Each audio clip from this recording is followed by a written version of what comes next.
Welcome to the Top Order podcast. It is part 2 of our Tata 2025 IPL preview. 3 of us here in studio, virtually across 2 continents, as we look at the Royal Challengers Bengaluru, the Delhi Caps, the Gujarat Titans, the Punjab Kings, and the Lucknow, not just regular, but super giants, all that and more, and a recap of the first game of the IPL between Kolkata and the Royal Challengers Bengaluru, all coming up after Stu pushes the green button under the desk. Ooh. There we go. Smooth as. Welcome, chaps. We are underway in the 2025 IPL. This is edition 18 of the IPL. Kicking off overnight where the Royal Challengers Bengaluru took on the Kolkata Knight Riders. Of course, Binksy's Kolkata Knight Riders up against, well, traditionally it's been Raj's RCB, but he's not with us tonight. So you're going to step into his Royal Challengers Bengaluru shoes and kick us off with a preview of what we can expect from them in this 18th edition of the IPL, Stu. I am, and I kind of going to do it by talking about that game last night because I think that sort of touched on, well, I think it touched on a lot of the positive things, really, that when I looked at this RCB side, I kind of thought, okay, well, they have had a year where they started terribly last year. We were writing them off all year, and then they stormed home. You know, and that sort of happened. Basically, that early part of the season, they just couldn't defend anything, and it'd been a theme for a while. Really, they just haven't been. Their bowlers have just been getting tonked, and they go in this auction. They bring in Hazlewood. They bring in Bhuvi Kumar, who missed last night's game due to injury, but they really strengthened the bowling attack.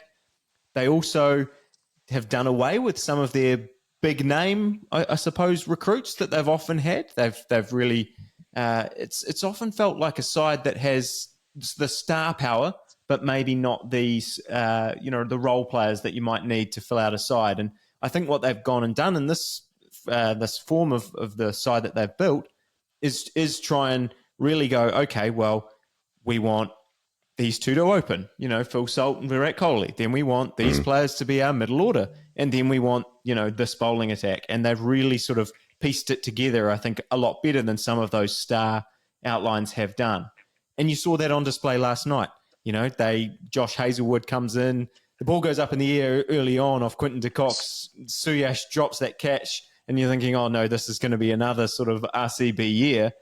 But then Hazlewood picks up the early wicket, it's tight. You go along further in the game. They Rahane and Nareen put together a partnership, but they find a way to break that. And then suddenly Krunal Pandya comes in, who's a new recruit to their side, picks up Rahane, picks up Venki Iyer, picks up Rinku Singh, and suddenly the middle order, they've gone from 100 for 1 to 178 off their 20. And then that top order that we talked about, Salt, Kohli, Patidar, who maybe you guys can touch on in a second because I think he's going to be very important. He's obviously captain this year, and he maybe kick-started that real run last year. They put on the show, and suddenly it's a very comfortable win in the end for RCB. So I think if you're talking about how they want to play their cricket, last night was an exact formula of what they want to do, and it played out perfectly. Let's talk about the auction, because there was a lot of turnover at RCB between last season and this season. So no more Faf du Plessis, no more Glenn Maxwell, obviously Cameron Green not in the side either, been replaced by Phil Salt, Tim David, Liam Livingstone in that middle order. How do you see that middle order going forward with Patel, Patidar now at a crucial position at number 4 and captain? Then you've got Livingstone and Tim David in there ostensibly to finish the innings and put the icing on the cake, as you say. And then we'll talk about their bowling later. But that middle order, how do you see that performing this year as opposed to last year, which probably had more star power but didn't ultimately deliver for at least the first half of the season? Yeah, I think it's still a big question mark, really. It's probably the area when I was looking at this side, before last night's game, and I was trying to, put some notes together. But, during the week, that was the area that I went, I don't quite know about this. I think probably all of us have had our questions about Liam Livingstone's ability to do more than be the icing on the cake in the past. You know, we've seen him play some really valuable innings, but I'm not sure I trust him to be my number 4 or number 5 and kind of build my innings around him in a T20. Or you're not building an innings around. T20 cricket these days, you're building your innings around your top 3. And I think that's what RCB have kind of said. And we saw that with Patidar last night. We saw that with Patidar, in the back half of last season. I mean, his numbers, you look at his season numbers, he averaged 30 at a strike rate of 177, which the 177 is very impressive. The 30 is good, but it's not like the greatest. But I think if you looked at the back half of that season, you're just seeing 40 not out, 30 not out, really important contributions. And that's, again, what he did last night. And, if that top 3 fails, I think that's going to be a problem. We saw Patel come in last night. I wasn't sure if he was going to play, but he came in, played, scores 10 runs, not super convincing. He wasn't super convincing in the Border Gavaskar. Again, completely different format. But yeah, that's the area where I think there are question marks. But again, when you've got Phil Salt, Virat Kohli and Rajit Patidar, maybe that doesn't matter. Jamie, just coming and giving a little English lens on this RCB side, we've obviously got Phil Salt at the top of the order. Liam Livingston played last night, I believe. And then you've got Jacob Bethel ostensibly riding the pine. Of those 3 guys, which of the 2, if you could only pick 2, would you like to see become mainstays of this RCB side from an English perspective going forward? Yeah, probably. I think, for the reasons that we've said around Livingston, we're not quite sure what his best role is. I'd probably like to see Bethel and Salt, I think, as the mainstays in that side. I think it's interesting listening to Stu there around the approach of the batting lineup, and I think we probably see that across some of the other teams that maybe we're going to preview, that teams now are going, they're kind of putting their best players right at the top of the order, whereas I think historically, maybe in T20, you've kind of gone, we'll have a bit of a free hit. You still have your better players at the top, but it's kind of like, if it doesn't quite come off with 1 or 2, then we've got 3, 4, 5. Whereas I think now the trend is actually just give your best players the maximum amount of balls that they can face. And I think to that end, I think Phil Salt, Kohli is a great position for that. Livingston, again, just not quite sure. I like Stu saying, would I bank on him coming in at 4? I think that's too high for him personally, but but yeah, I mean, in answering your question in a roundabout fashion, I'd like to see Bethel and Salt, I guess. Just because we've probably seen quite a lot of Livingston in the past, I think, and not that that's a reason not to see more of him, but I think, new kids on the block. Or newer kid on the block. Let's hit the bowling attack quickly, Stu, because a couple of, again, important pickups in the mega auction. I think Josh Hazlewood is a great get, but I might be biased in that regard. But I don't think so. I think he's huge. I think also Krunal Pandya is an important pickup as well. Talk me through the bowling attack, because I see a potential weakness here, and I want you to give me your view on and how strong you think this bowling attack is this year compared to last year when it conceded a lot of runs. I think it's better, and once you get Bhuvi Kumar back, hopefully it'll be even stronger. I mean, the thing is that what Hazlewood does so effectively, it's funny, about 3 years ago, I reckon we were going, Hazlewood, I'm not sure about him as a T20 player, and then he had that season for CSK when he, it was after COVID, wasn't it? After the interrupted season, and he came back and he just absolutely dominated that season. And I think since then he's found a way. And, he's one of those bowlers who you go, okay, well, he hits the same length every ball, so he's easy to hit in T20 cricket because you can get down at him. But you can't. He's so good at it that he just hits that area and makes it so difficult. And even last night, he was able to pick up wickets, but also bowl economically and make it challenging. And as Jamie said, teams are loading up, and the power play. I mean, the power play is so important in the IPL. We saw that last season, just the teams that went hard early on, made a massive difference. And, if Hazlewood's able to take 2 or 3 of those overs and then again come back at the end, I think that's just such a great buy for them. And I mean, look, he goes down injured, then that's going to be a problem. I don't know that the depth is quite there. Yash Dayal bowled well last night. You had Bhuvi Kumar. And Geedy's in there as well from a depth chart perspective. Tashara as well. Romario Shepherd, I think, is also in that side. So there is some depth. There is some depth to that RCB side. If Livingston isn't performing, then Romario Shepherd potentially becomes an option. I don't know what's your thoughts on the spin from Bethel, Jamie. It's not something that's featured heavily thus far. Could he carry a fifth bowling option for RCB, do you think, or is it maybe a step too far early on in Bethel's career at this point? Yeah, it could be, couldn't it? And I guess that's where then you go, actually, that's where Livingston becomes the trump card, because he's kind of three cricketers into one. So I suppose, if you're the coach, you're probably going to go with the multidimensional three aspects rather than maybe the two. It could be a step too far, but I guess you never quite know. It depends what you're asking him to do. If you're asking him to bowl at the death, that's probably could be a bridge too far. But if you're asking him to maybe bowl in the middle overs and just get some in the middle experience, that could be a way of developing him further. But I suppose in the spin department, Livingston will always probably hold that upper hand. I guess coming back to your point about Hazlewood, sorry, just jumping around, but you look at his stats from last night.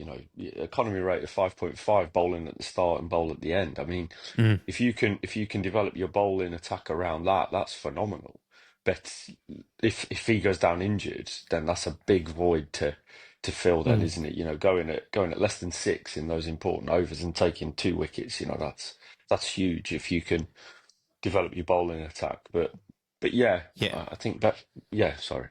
Yeah, go on. No. Yeah, I mean, I was going to say, and that's where I think Pandya comes in, and his experience and things is really important, because I love Suyash Sharma from what I've seen from him, but it's still very early days in his career. Got hit around a bit last night. Did get an important wicket, got Russell, but when Pandya started that rot, Suyash Sharma gets a wicket as well, and suddenly that innings fell away for KKR. I mean, interesting. Jamie asked about the odds again this morning, and I sent it through, and it's amazing, how big a swing people have really. At least the odds makers have looked at that game and gone, okay, KKR big trouble. I don't necessarily believe that, but I mean, this was a big win for RCB. Going up against the defending champs away from home. This is a big statement performance. And when you see Salt and Kohli in particular, for me, with a two that, I don't know, you look at some of those shots those guys play. Kohli when he's going right, it's such a delight to watch. So yeah, look, if those guys are going to be on form, we saw it last year for KKR with Phil Salt. He puts on a big performance, and it's really hard to beat those sides. So maybe they only need that top 3, and those other guys can just be the icing on the cake. Are we going to give predictions for how well teams are going to go at the end, or do you want to give us a very, very quick view on how you see RCB going this season before we move on? I still think there are weaknesses. I don't know that this is not a side that I've nailed on into my top 4. I don't know that they're a tournament winner, but yeah, I think they're a side that are going to present problems every single night because of the way they're going. So yeah, I would have them in the middle of the pack range. Maybe we can move on from there into the next team and kind of discuss our top 4s at the end. Okay, let's do that. Let's have a look at. We'll go have a look at Delhi next. Yep. I think Delhi's my team, if I've done my prep correctly. It is. Can I ask You're going to lead me in? Well, I'm going to, before we talk about Delhi, I think obviously one of the talking points of the Delhi Capitals season is going to be, well, at least the preseason was Harry Brook, right? So Harry Brook decides that he's not going to play, and incurs the first, I believe, ban of 2 years for pulling out of the tournament. Do we think that's how do we feel about this, Jamie? Does it matter from an English point of view? Do we think it's fair, Baldy? Jamie, you go first. Let's cover the English point of view first, Jamie, if you want to chime in. Yeah, I think it's tricky. Like we don't know the context as to really why he's pulled out. Like there could be a myriad of reasons there that I would imagine sort of go from the personal to the heads up around some sort of England captaincy to just wanting to take a break. And I think all those seem pretty justified in some ways. You know, we talk incessantly about the calendar. I think a ban for pulling out feels a bit harsh, but maybe he's left him in the lurch, possibly at the last minute. So I can see it from both sides. Obviously disappointed not to see him play, but I kind of get it as well. I can kind of see why you perhaps want to break. You know, he's obviously got to focus on the A series, the Ashes series later on in the year, so probably stuff is geared around that. In some ways, you know, with a psychologist hat on, I'm quite pleased to see a player put their hands up and say, I'm taking time out. Because I think so many players do push and push and push in lots of sports and kind of ground themselves into a hole. So for whatever reason, him sort of saying, no, I'm not doing this for whatever reason, I think is pretty good. It probably sends a message, but I think the ban's probably quite harsh. 2 years, like, you know. Has it left them in the lurch, Baldy? I think it has. I think to be fair, and this is not a commentary on Harry Brook, but I think if you have a look at the way that team shapes up with him at number 4 or 5 in the lineup, he and Stubbs in the middle order, and Karun, KL Rahul, and Faf du Plessis. You take Harry Brook out of that lineup at 4 or 5, and it does leave a gap in that batting lineup. He will, I think, in my mind, be replaced by Jake Fraser-McGurk. Jake Fraser-McGurk probably now is locked into that side, whereas previously with Harry Brook in the squad would have been on a much, much shorter leash as far as consistency of performance is concerned. So I think what was a strength for Delhi Capitals in that engine room middle order with Stubbs and Brook now becomes, and maybe even KL Rahul if he slides down the order and Karun opens or whatever, becomes one of the things that I have the most questions on about the success of this Delhi side this season. And it also impacts their depth. If you have a look at the top 11, I could pretty easily put names to numbers in that batting order from maybe 9 of the 11 spots. But you take Harry Brook out of that, and that's only then 8 of the 11 spots that you can really nail down guys in that side. And then you have a look at their depth chart, and it doesn't look great. So I think Delhi, from a depth perspective, don't have the gifts of a CSK or potentially a Gujarat Titans or a team like that that's got 15, 16, 17 players that you could easily slot into a best 11 on the team sheet and not have too much drop-off in performance. So, you know, there are match winners there. They've picked up Faf du Plessis at the top of the order. That's a big get for them off of RCB. Massive. They've got Tristan Stubbs. They bring back Jake Fraser-McGurk. They pick up, I think, Ashutosh Sharma. I think we were talking off air from Sunrisers. You think he's a good get for the middle order for them. Strong last year. There are some positives, and of course they've got Axar in that middle order as well. And you're a big Axar fan, Stu, as we know. So there are lots of positives for this Delhi Capitals side.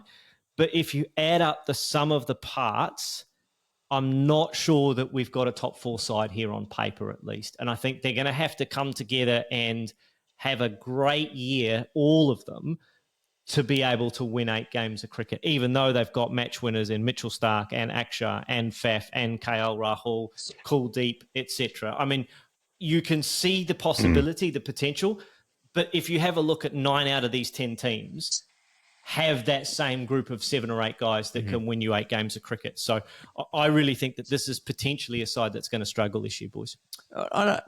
Before we quite get to that, I do think that I can 100% see it from the IPL's point of view and the Delhi Capitals' point of view, as you say, especially the timing. I mean, you know, to find out a couple of weeks before or a week before the tournament to go, okay, well, I'm not going to be there. It makes it very hard if you're framing your auction. This was the mega auction to reframe your side, and if you're picking, you know, who else could they have got instead of Harry Brook? I mean, that will be the point that the ownership will be making, right? Yeah. We have invested significant money and planned around this particular person. It doesn't matter who it is. Yeah. Stark, it could be Stubbs, it could be Faf, it could be Rahul, it could be anybody. Yeah. You have a key member of your team that you've planned around, pull out a week before the tournament. There is now no longer any opportunity for you to go to market and find an adequate replacement player. Yeah, you're looking at the people who didn't get picked up, and then you know, a lot of those people have committed to the PSL and all of that kind of stuff. If he pulled out 2 weeks before the auction,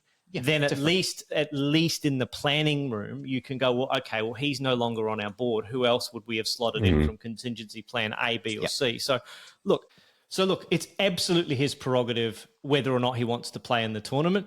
You can see both sides. You know, you pointed out off air, Jamie, the fact that he withdrew so close to the start of the tournament maybe indicates that there might be something going on in his mental space. Would you agree?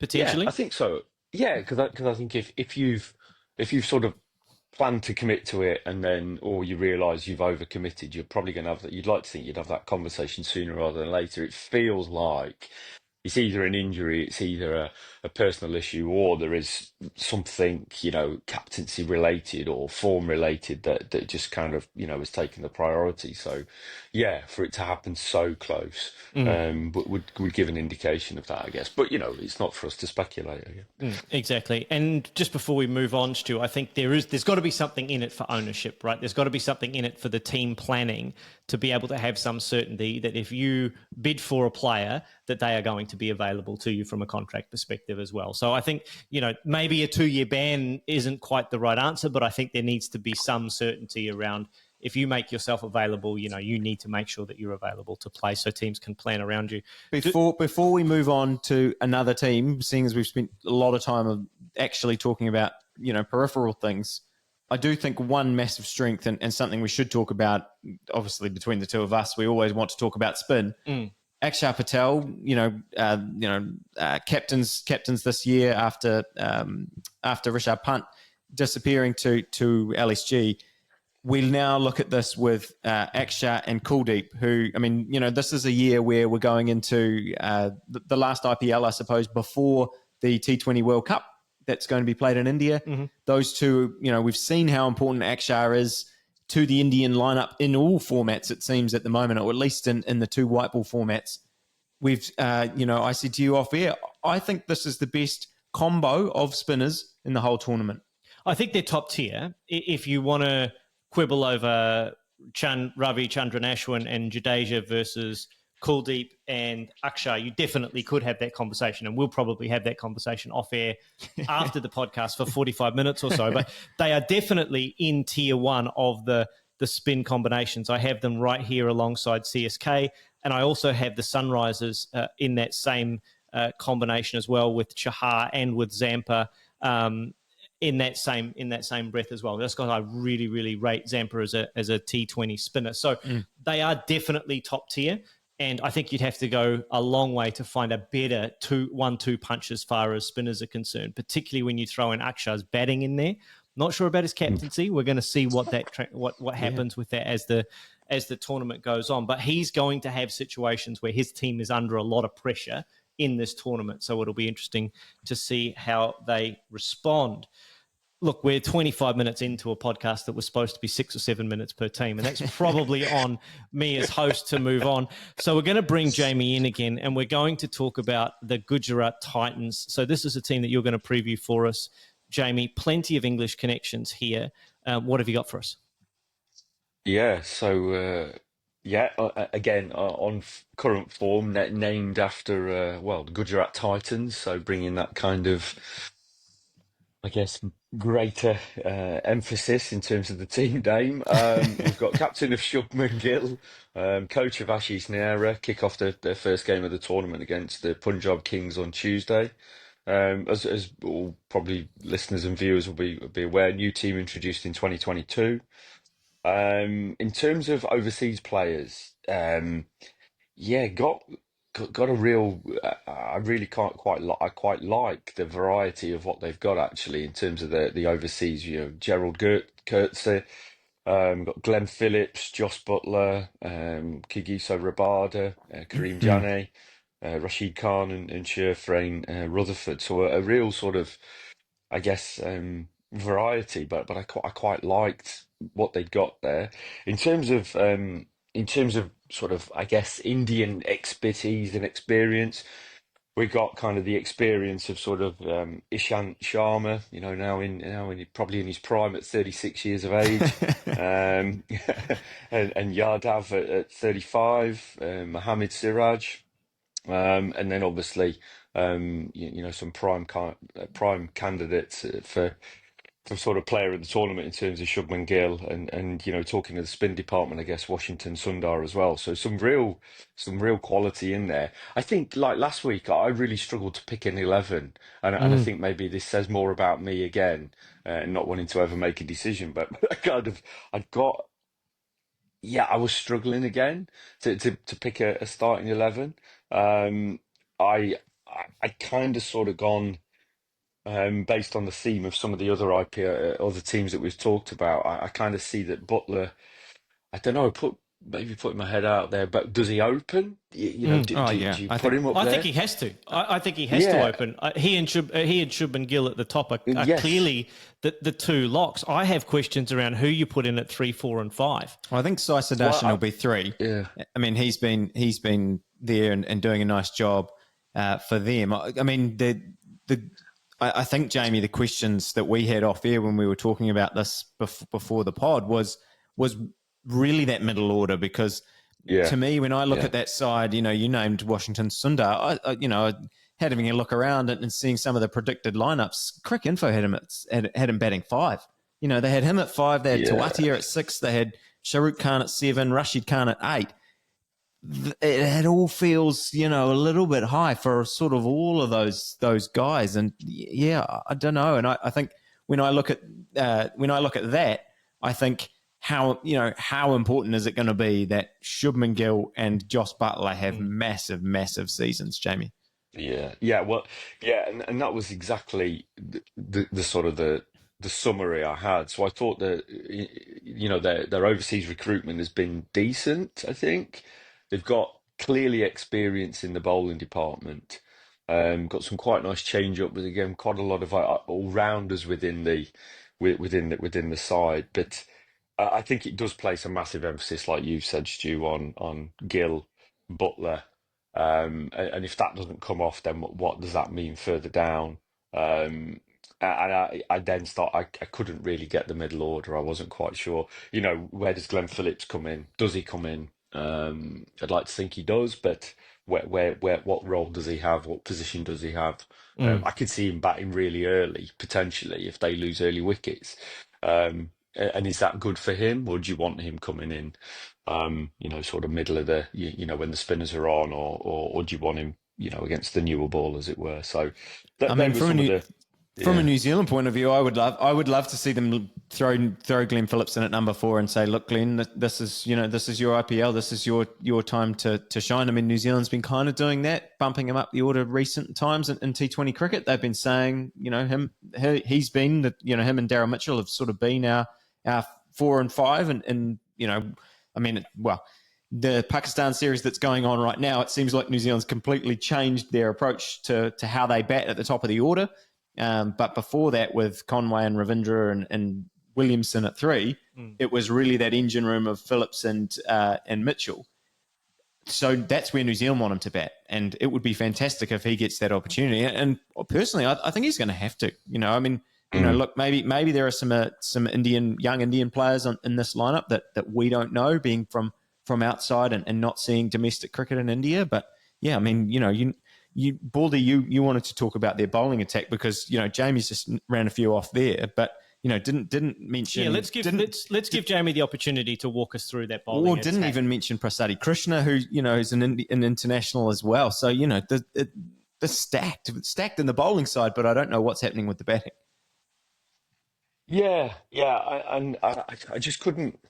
Last week I spoke about CSK, and it was like a wash with all rounders, and I just get a sense that seems to be an approach that the Titans are taking.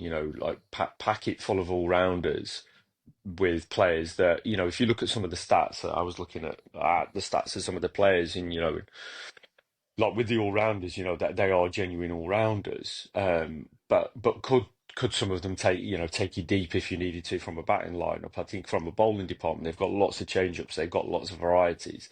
But I was just kind of struggling to see what that starting 11 would look like. And Yeah, as a coach, then do you run the risk of trying to keep everybody happy, trying to Mm. give everyone game Mm, time without, mm. because you've got so much sort of depth and quality in there. I maybe had a bit of a question mark, does around what do they start with? I started to muse on the idea: do they start with spin?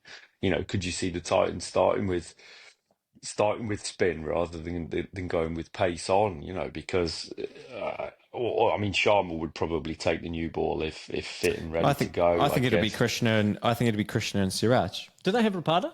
And Rabat. Well, but Rabada's been Yeah, bowling a little bit. Rabada's been bowling a little bit first change for South Africa at least. At least he did in the Champions Yeah. Trophy. So maybe He is a good middle. He's good everywhere, Rabada. I really like. yeah, Honestly, I really like their attack. yeah. Well, you throw in people like Sai Kishore. You've got Rashid Khan. Arshad Khan. You've got Ishant. yeah. Kutsia probably won't play unless Yeah. he's back up to Rabada. So from a depth perspective, I really, really like their bowling attack. I think they can keep sides under 180. I'm just not sure that they can, that batting lineup screams consistently getting 190 to 200, which I think is what most teams are going to be looking at in this tournament. Would you agree, Jamie? Can you see an order where you could get to 200 on a regular basis here? No, no, but I completely agree with you that the bowling seems to be their sort of super strength. I can see them keeping teams under 180. I can't see that batting lineup consistently getting 180 plus. I think it's putting a lot of pressure and emphasis on Gill and Butler at the top of the order. Now they're more than capable of doing that, most definitely, but it means they've got to do that for 8, 9, 10 matches, and that feels like a big onus, I think. And I mean, yeah, points to prove, I guess, for both of them. Gill probably wants to get back into that Indian T20 World Cup squad, and Josh Butler obviously not retained by Rajasthan. So points to prove. But yeah, look, I suppose that probably moves us on to LSG, does it? Well, just before we move on, do you see these guys making a big run in the tournament, Jamie? Do you Yeah, I mean, maybe phrase it another way? Would you get excited about watching this team play against maybe some of the other teams in the tournament? I feel like that's a loaded question, Baldy. And actually, when I was doing my homework on it and I was looking at the lineup, I was quite excited because I kind of thought I'm not quite sure what I'm going to get here. So that would sort of intrigue me quite a bit. I know currently the odds have them at sort of fifth in the packing lineup for this. If, and it's maybe a big if the batters get in form, if you've got like the likes of Butler, Gill, maybe Phillips, and others that are coming in there and are consistently getting scores, and that bowling lineup is pretty well established and doing well, I could see them getting a semi-final spot. But it feels like there needs to be quite a few things that come together for that to happen, I think. Lots has to go right in that batting lineup for mine for them Yeah. to go deep in the tournament, as you like to say, Jamie. But they do have guys with points to prove, as you said as well, Stuart. So moving on, are we going to talk about? This is the moment we've all been waiting for. Well, Baldy. do we want to talk about Punjab we first, and then we'll finish the big finish? Yeah, with the big finish. We're gonna We can talk about Punjab Kings. Can we talk about Punjab Kings? So I've been corrected off air prior to the start of this segment to make sure I get my pronunciation right. I believe it's Punjab. Okay, nice. Well, Yeah. thank you for the correction, Stu. I have been saved me. corrected by other people. So Let's talk about the cricket team. Yes, let's talk about the team. Because again, if you'll notice my prep, the big brown question no mark. one sees the Baldy's prep, but Baldy's prep has got about every single color in the rainbow here. It's fantastic. It's an absolute work of art here. Well, the big brown question marks are places in the batting order where I didn't know where players would go. And I have question marks at 1, at 2, at 4, at 5, and no, 6 and 7 are probably okay. Although you don't like the 6 and 7 that I have on my piece of paper. So talk us through what this cricket team is going to look like going forward in this tournament. Question marks are exciting. They're opportunities, Baldy. They are, unless you need to win cricket games. Well, yeah. Question marks don't win your cricket games, but the people that we're going to slot in those are potentially people that can win cricket games. Look, I think the Kings, I mentioned last week about how, as an overseas fan, a bit of frustration around the mega auction. It sort of can distort your side and your group of players that you've come to to love and that you want to be part of your team. I think that for Punjab, it's a great opportunity because the side that they had last year, the last 2 or 3 years, I think as much as some of the young guys were coming through and, Shashank and, they had good performance from Ashutosh, they were, Ashdeep Singh's, again, they've kept Ashdeep, they've kept Prabh Simran, they've kept Shashank Singh, but they've completely overhauled their roster, and I think they needed to because they had a bunch of overseas players who weren't really filling the roles that they needed them to fill.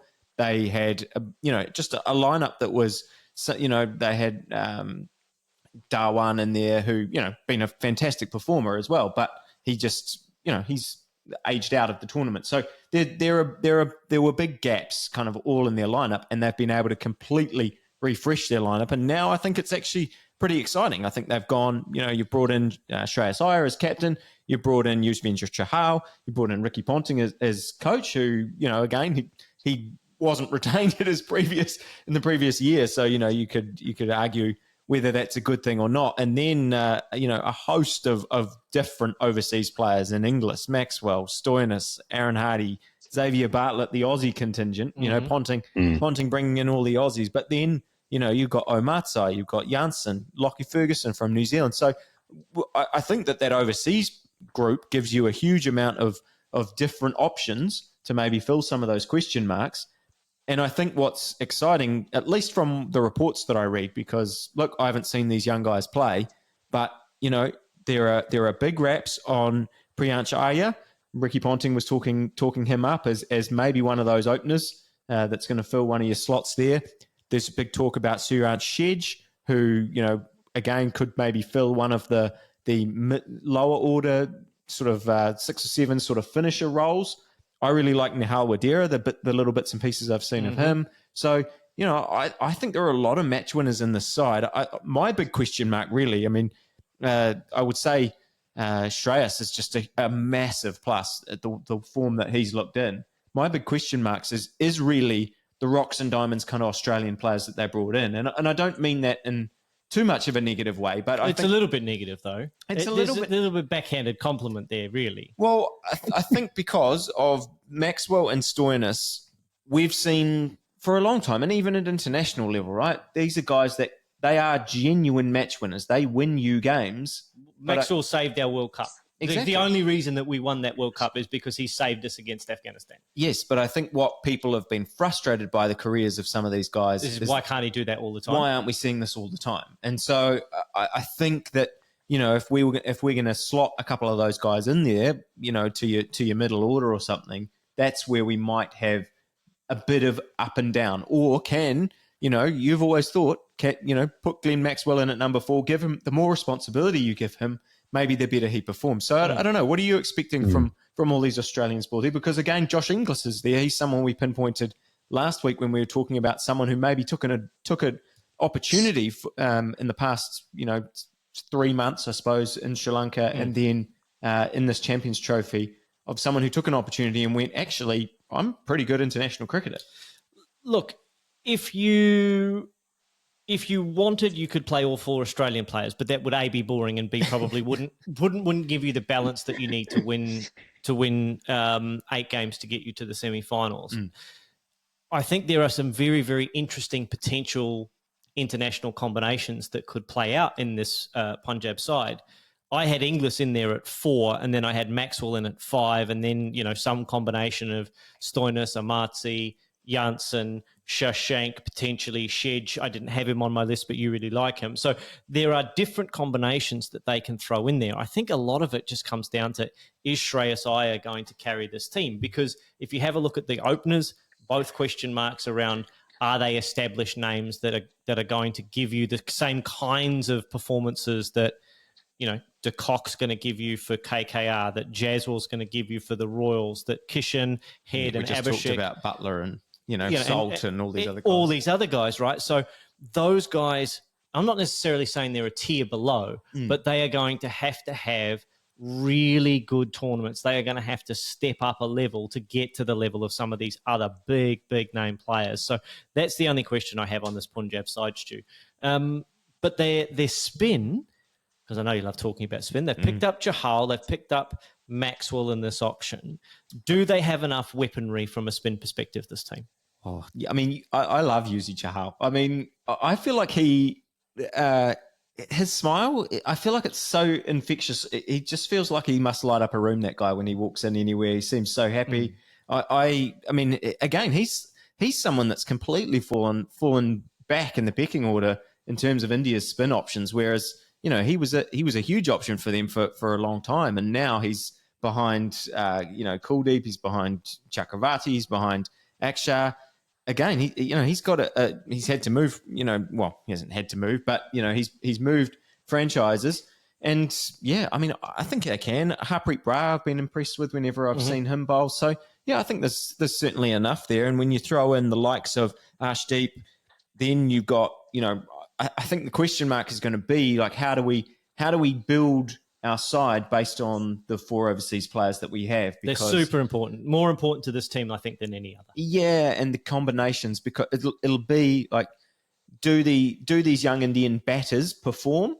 Because if they do, that'll give us heaps of options in terms of how we build our bowling attack. Because if we can rely on Prabh Simran to get runs, on Aya to get runs, and some of these other guys, then we can go, okay, well, why don't we just go with Omatsai and we go with Janssen? And again, we could, if we really want to, we could get Lockie Ferguson in there. If we can trust some of our batters, Indian batters, to do the job, then we can really stack our bowling attack with the overseas players. Add in, these spinners that we've got. Add in, Arshdeep. I picked Arshdeep to be the top wicket taker in the Champions Trophy. That didn't pan out so well for me, seeing as that he couldn't even get on the field in the conditions in Dubai. But I really rate him. He's another bowler who picks up wickets in the power play, and he bowls and picks up wickets in the death. So, he's someone who, again, it wouldn't surprise me if he finished with the most wickets in the IPL this season. So, yeah, I think the base... Well, a lot's going to be on him, I think, in that tournament to carry their pace bowling attack. Janssen and Stoinis, you're not a big Janssen fan. I'm a big Stoinis fan, but I actually think that now going into the back end of his career, he's actually a better bowler than he is a batter. And you've seen him bowl early in the power play and swing the ball. I think he gives them a point of difference in that if there's swing on offer, he can move the ball about a bit. So I wouldn't be surprised if they use him as an impact player and swap out maybe an Inglis if he's not going to keep. You can't do that, I don't think. Well, you can't swap out an Inglis. I think you can only have 4 max. If you swap one out for the other, can you not do that? Don't believe so. Oh, okay. Well, people tell us if we're wrong, but I don't believe you can. Oh, I thought if you could take out an international, I think you can only have 4 internationals across the game. Oh well, in that case, then there's no point in using that analogy, because I thought that could have been a useful thing to have him come in and bowl a couple of overs. For you. But if you can't use again, I think that's that like if you can trust your Indian openers, or however you're going to balance those Indian batters, if then you can leave out Josh Inglis maybe. And then you can have Omatsai, you can have Janssen, you can have Stoinis, and suddenly add in Arshdeep, add in Yuvi Chahal, add in Maxwell. Bowling attack and now. Suddenly you've got all these different options. You've got 7, Harpreet Brar maybe even as well. And you've suddenly got this team that's full of all people who can bat down to 7 and 8 and also be able to come in and have, 3 or 4 seamers, 3 or 4 spinners. Yeah, I don't know. I think there's a bit of talent there. I've kind of gone on. You and me have dominated this conversation, but you've tried to talk this team up. Now get off the fence and give us the real skinny. Can they make noise in this tournament? I think they can. I think if they get more diamonds than rocks from their overseas players, and I don't mean that just from the Aussies. It's the same with Janssen. It's the same with Omatsai. We've seen Janssen. I don't think Janssen's had quite the impact that we might have hoped that. People might have hoped for from him in this tournament. And, Omatsai, it's been early days for him, played a season or 2 maybe. But again, I don't think we've seen massive match-winning performances from these guys. But if we can get the right combination of those 4 and they can actually establish themselves and perform, then I think there's enough young talent in this, the Indian core of this side. And with Shreyas Iyer, who's in just such brilliant form, I think they can absolutely push for the playoffs. Is it now the time? Okay. All right. We'll talk about the not just regular, but Lucknow Super Giants, my favourite team, only because of the name of the team. But interestingly enough, you want to talk about guys with points to prove, right? You want to talk about with players with points to prove here. Number one on the list of players in the IPL with a point to prove is Rishabh Pant. So I might be wrong here. Most expensive. Fact check this, but not retained by Delhi. Am I right? I guess so, yeah. Because he's switched from Delhi to LSG this season. He joins Mitchell Marsh and Markram, Puran, David Miller, and Shabazz Ahmed in that kind of batting lineup with Abdul Samad as well. On paper, that looks to be a terrific batting lineup for me. But all of those players have got a bit of a point to prove, right? Markram's coming back. Marsh is coming back from injury. Miller is at the back end of his international career, and I think we'll start to see him more in T20 franchise tournaments than in internationals. But I've got 4 internationals in the top 6 or 7 in this team. Is that too many, Jamie? Does that ruin the balance of your IPL side if you've got Marsh, Markram, Puran, and Miller and somewhere in your top 6? Well, it means you're putting a lot of, it means you're trusting your bowlers to come from your I guess your Indian contingent and not having overseas there. So I'm not sure I'm bothered about that. I think sure. I honestly think when I look at this, I think that was their plan. That was the plan. Surely, when you look at this, how they've built this side, that was the plan. That we're going to absolutely trust our Indian core of bowlers. Well, let's run through them. But then injury has hit, and I think personally it has really thrown a spanner in the works because you want to run through them. I think I would say half of the guys you're going to name have all got injury concerns. Well, on paper, everyone fit. Akashdeep, Avesh Khan, Mayank Yadav, who I love, Ravi Bishnoi, underrated, Shamar Joseph as an import, Mohsin Khan, and Akash Singh. So there's quite an interesting lineup of, other than Shamar Joseph's the only overseas there, but that is a very interesting all-Indian bowling attack. It's not got Jasprit Bumrah and Jadeja and Axar and Washington in it, but that is quite a well-balanced attack. And with Mayank Yadav, who lit up the IPL before he got injured last year, as a potential point of difference, I don't know. That attack just speaks to me a little bit. And I know you're going to say about injuries and all the rest of it. Should we run through the problem with that, though, is Mayank Yadav, massive downer, is injured possibly for, well, at least they reckon for half the season. We will see, coming back from an injury. So exciting, that raw pace. It was so good to see last year. And then there's question marks, I think, around, Avesh Khan, Akashdeep, Mohsin Khan, all under injury clouds as well. Not sure when they return. And suddenly, if that's your bowl, that's a whole bowling attack. That's your whole bowling attack. And I think they've thrown all their eggs in the basket of we're going to stack our batters, and even like Mitchell Marsh, right? He's coming back from an injury, so he's only going to play this IPL as a batter. So suddenly, yes, you want to. I think they're maybe going to have to sacrifice one of those batters and go, okay, well, we've got to bring in Shamar Joseph or do something else, whether it's with their bowling attack, because they're just so hamstrung. I mean, I didn't mean to use that word, but by these injuries, it's such a shame because I think that, as you said, with injuries, it looks thin. And I think that's the number one note. In fact, the only note that I've made about LSG.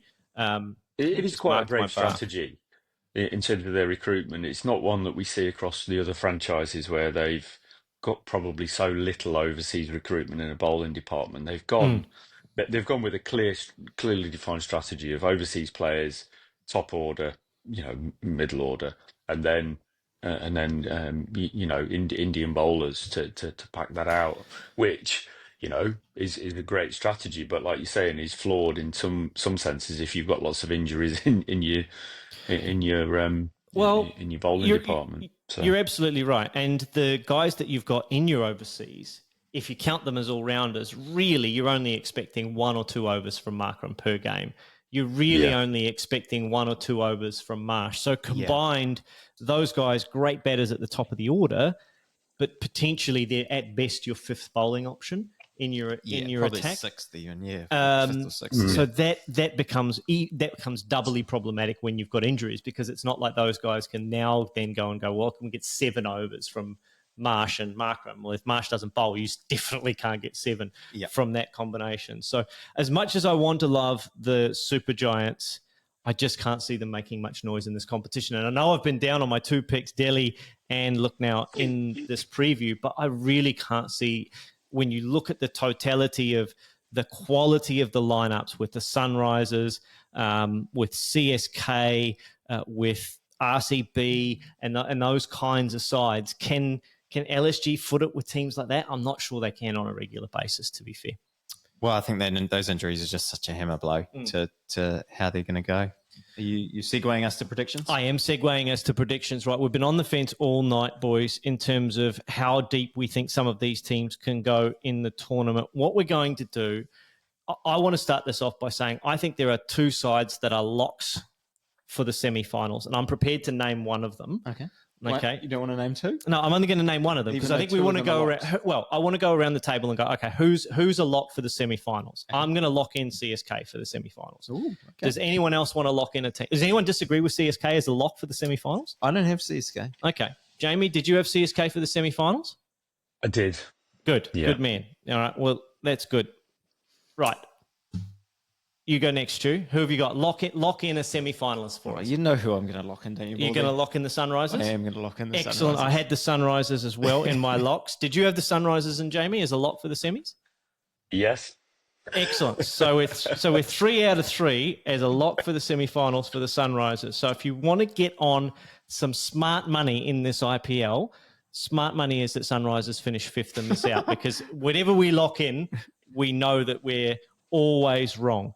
Jamie, do you have a lock for the semi-finals that you're happy to put on the table? Well, based on what I said earlier, I'm going to go Titans. I don't. Yeah. This is why I don't bet, but I'm going to go optimistic, because I think if what they're planning to do works, many things need to come together. I could see that. I could see it too. I didn't have them as a lock, but I had them bracketed sort of in the tier below Sunrisers and CSK. I had the Gujarat Titans in there purely because I think that bowling attack is so enticing, and and their top order, if they come off, can be devastating as well. So I would be quite happy to have the Gujarat Titans in there. Stu, did you have Gujarat in your list of teams? I did not. No. Okay, so Jamie and I clearly think far too alike, because Jamie and Michael had Gujarat. We all had Sunrisers, and Jamie and Michael had CSK, right? Stuart, who have you got in your top 4 then? Who else have I got? I've got Mumbai, I've got KKR, and I've got the Punjab Kings. You have Punjab make the semi-finals of this competition. That is brave. Talk us through it. I just did talk us through it, but and why I think it can work for them. I guess I really do think once you get past the first couple, that at least for everyone, it's not going to be the same, but once you figure out in your own head, okay, these couple of teams that you think are going to be good, the chasing pack, I think, is because of the mega auction, it's even more difficult than ever. I think the sort of 3 to 8 or 9 range, I think you can make a case for most of them. You know, again, I did have quite a tough time leaving out CSK. They were a side, you know, again after that performance from RCB last night. I thought that was very impressive, and that was the exact formula that they could repeat every single game. And you know, it won't, if Kohli and Phil Salt are in the top two of the top 5-10 run scorers of the season, nobody's going to be surprised there. And if they are, with Rajit Patidar scoring runs as well, then suddenly, you know, you've got a very, very good side with Hazlewood and all those other guys. So I do think that there are a number of sides that can perform. But yeah, I mean, Mumbai's one that you mentioned last week, Baldy, that you were a bit down on.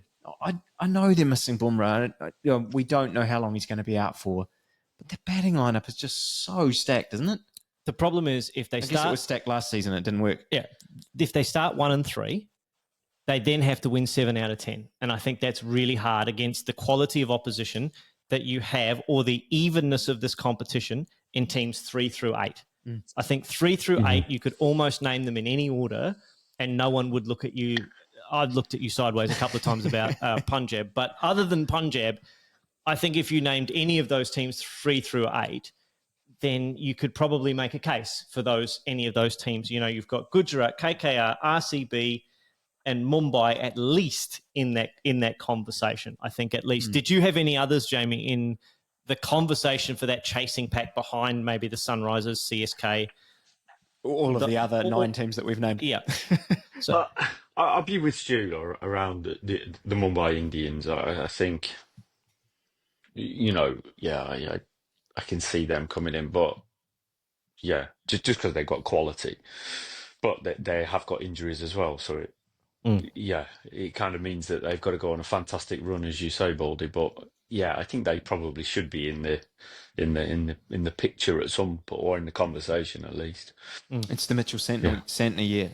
We've finally freed him behind Ravi Jadeja, and he's now we're going to see him shine. Okay, so of all of the players that we've talked about, the Mitchell Santner effect is from the Mumbai Indians. Okay, so it's the reverse Patrick Ewing effect is what we're going for here. Is we add him into a team and he makes everybody better. Yeah. Okay. He makes all of those international players that with stacks of experience better. He makes them better. Okay. Well, we've just seen that for New Zealand. Okay. Yeah. Mitchell I agree. Right. We are going to try and finish this podcast professionally because Binksy's probably listening back to this and going, I'm never letting Baldy host an episode again. But let's finish the podcast. You need to pick a winner of this tournament. Okay. Jamie, who have you got as your best bet to win this 18th edition of the IPL? Look at how pained he is that he's got to make a decision. Yeah. CSK. Jamie Barker is locking in CSK. Right, Stu? I mean, do you have to ask? Oh, it's the Sunrisers. It's the Sunrisers. There's a lot of heart in that. But I do think that they are stacked with talent. I think they're slightly thin. Would be my only concern. A few injuries. I don't know that the depth is there. But if they can stay fit, you're going to be chasing a lot of leather watching that team or bowling to that team this year. For the first time tonight, I agree with you in that I think the Sunrisers are going to win this edition of the IPL. I actually think they have terrific depth, particularly in their internationals. And I think they have the best batting lineup. I think they have an underrated bowling lineup. Mohammad Shami as a number 2 or number 1A next to Pat Cummins from a pace perspective is fantastic. Chahar and Zampa as spinners. Nitish Kumar Reddy stepping up. Abhishek, Ishan Kishan. They've got match winners all up and down their lineup. I expect the Sunrisers, if not to win it, but I expect them to be at least in the final. And I would pick them to win it as well. So there you go. There you have it. IPL preview Sunrisers final? Yep, absolutely. Lock it in. So what that means is that it will be KKR and who's the only team that we didn't talk about? We didn't talk about Delhi. Didn't talk much about LSG. And we didn't talk about LSG. So if you want to get on teams to win the IPL, they're probably... We were pretty good last year. Were we? Yeah. I don't think I was pretty good last year. No, we're okay. Okay. We're okay. Well, if you want to listen to an okay podcast about cricket, then you can listen to the Top Order podcast every week. And we'll be back at least twice a week in this IPL to talk about what's going on in the 18th edition of the Tata IPL. This has been IPL Part 2, the last time I ever host an episode, because I had a great time, but I think it was possibly an absolute shambles from a professionalism standpoint. So, listeners, thank you for staying with us through this. Thank you, Jamie, for providing some expert commentary. And thank you, Stu, for winding me up so beautifully throughout this episode. We'll be back with more IPL content on the Top Order podcast on this channel, so stay tuned.